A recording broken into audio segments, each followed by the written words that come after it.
मेरे स्वामी ऐसे कभी नहीं पुकार सकते थे, लेकिन आज मुझे ऐसे लग रहा है जैसे इस वन में दुष्टों ने घेर लिया हो उन्हें, तो वो अपनी रक्षा हेतु तुम्हें बुला रहे हैं देवर लक्ष्मण।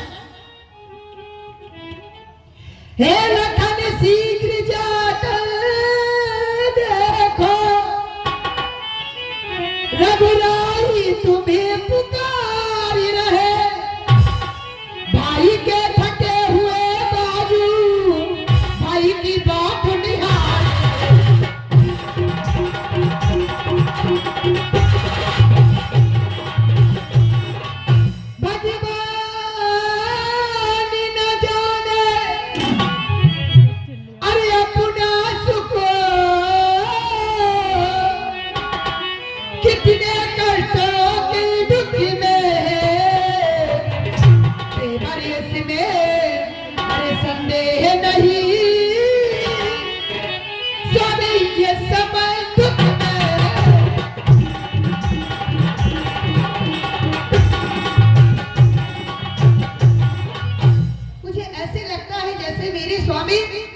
अधिक संकट में है, वो तुम्हें रक्षा के लिए बुला रहे हैं। तुम्हें अपने भाई की रक्षा करने के लिए शीघ्र ही जाना चाहिए।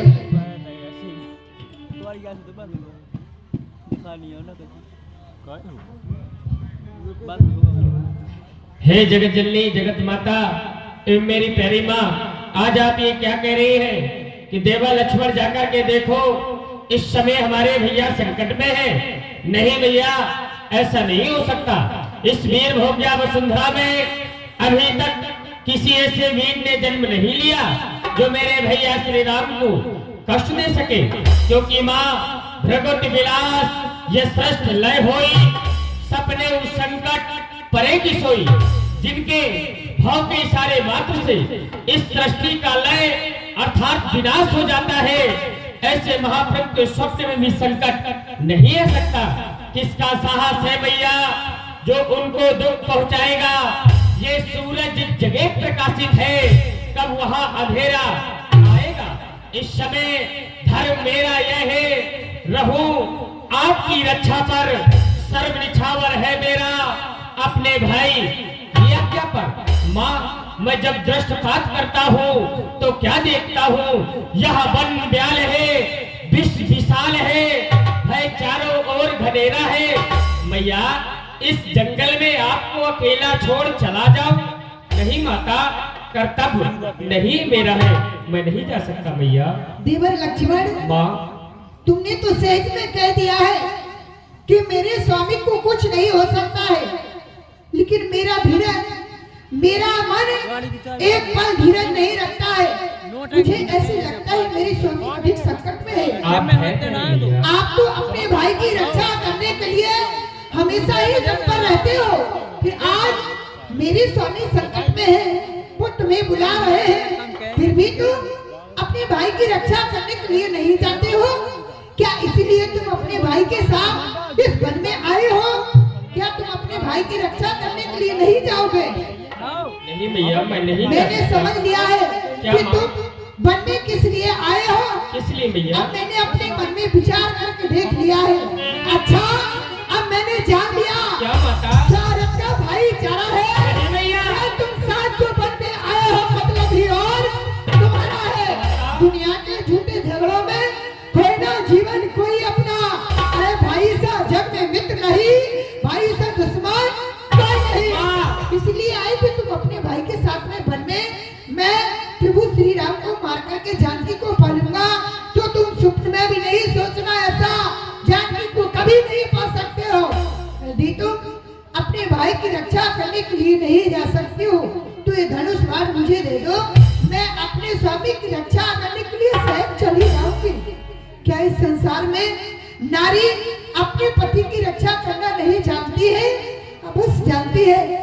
मैं अपने स्वामी की रक्षा करने के लिए स्वयं चली जाऊंगी। तुम जाओ, लौट जाओ, अयोध्या के लिए जाओ। किस लिए आए थे अपने साथ वन में? मरने बचा दे जब सीता बोला, हरि प्रेरित लक्ष्मण मां वो माँ जो सदैव उस लक्ष्मण को अपना पुत्र कहती रही, वही मैया कह रही लक्ष्मण तुम स्वार्थी हो। अयोध्या से इस वन में आए हो तो इसमें तुम्हारा कुछ स्वार्थ है। नहीं माँ, मैं आपके पावन चरणों की शपथ खाकर कहता हूँ, यदि स्वार्थी होता तो अयोध्या के सुखों का परित्याग करके कभी इस वन में ना आता।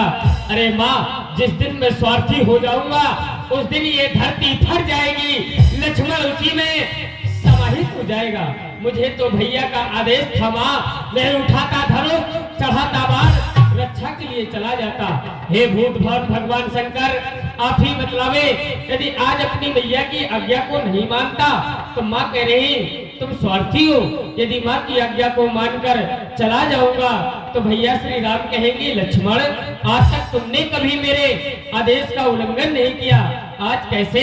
तो मैं क्या कहूँगा? इसलिए हे पवन देव, तुम साक्षी हो, पक्षी गणों गवाह तुम्हें मेरे से धर्म बनाओगी। हे सूर्य देव मल्लाजुनी, बस आज्ञा पालन करता हूँ, इतना ही संतोष मुझे। रघुराई यदि उन्हें ना दे तो सभी लोग कह देना निर्दोष मुझे। माँ, मैं जाता हूँ, आप सावधान होकर रहना।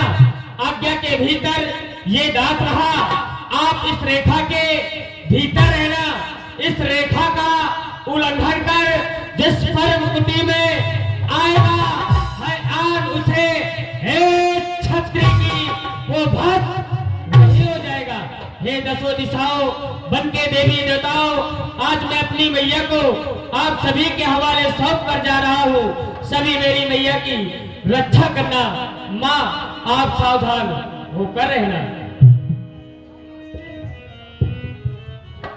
देवर लक्ष्मण, तुम जा रहे हो, यदि माना मुझे मानते हो तो आज्ञा मानो माता की।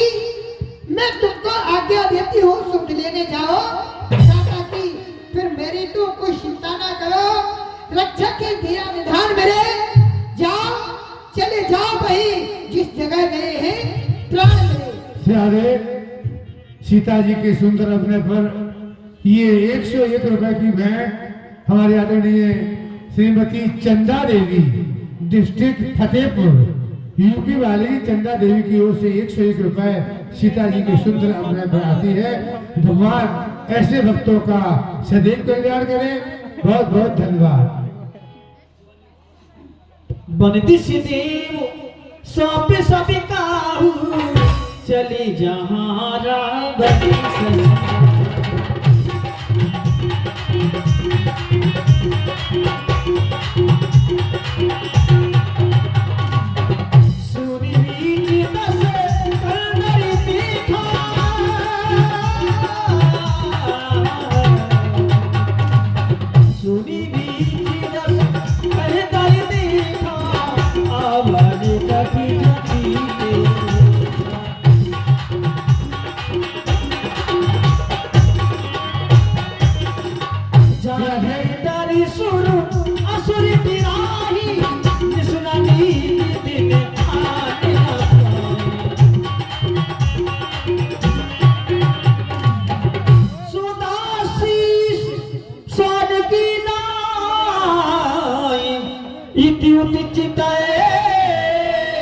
चला भरिया।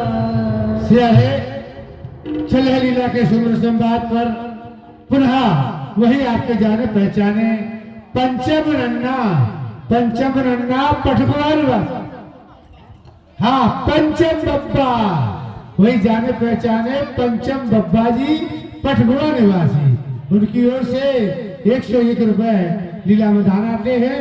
भगवान ऐसे भक्तों का सदैव कल्याण करे। धन्यवाद। शाबाश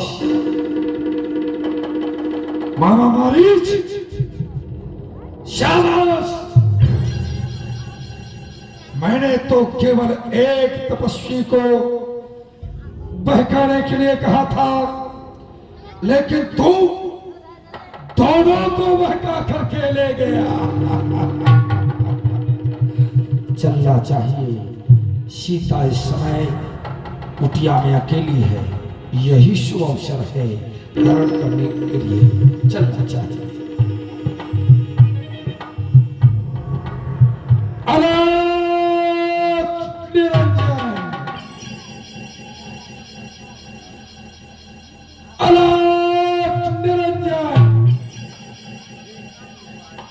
भिक्षाम देहि।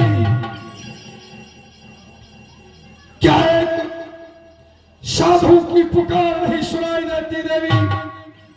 कब से तुम्हारे द्वार पर भिक्षा के लिए पुकार रहा है तुम्हें। ऋषिवर, ये आपका हाल कैसा लग रहा है? जैसे आपने 2-4 दिनों से भोजन नहीं किए हो। सत्य कहती हो देवी, इस जंगल में भटक रहा हूं, भूखा प्यासा, अभी तक अन्न का एक ग्रास भी पेट में नहीं गया है। इसलिए हे देवी, क्या हाल सुन